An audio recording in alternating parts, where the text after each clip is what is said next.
When we are talking about Amale, saleh, sometimes we are stuck. We don't know which are the right things at the appropriate time.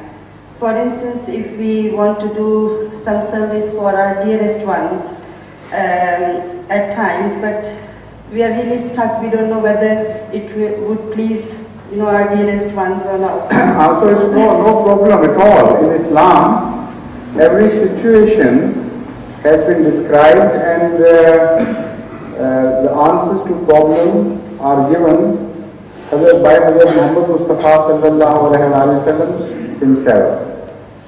So there is nothing one can conceive for which we already have not an answer by Hazrat sallallahu alaihi wasallam himself.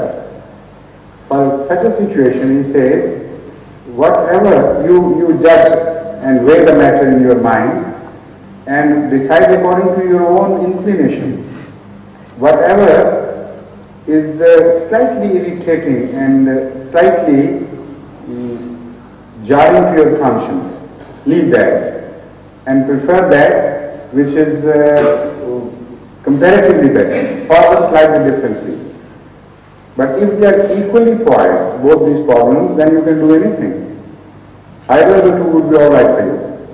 Because Allah is not going to punish anyone beyond his capacity.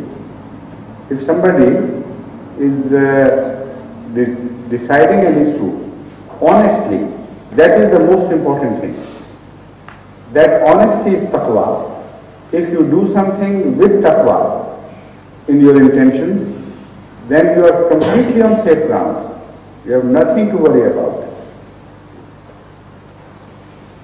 Yes, Dr. Mujibullah?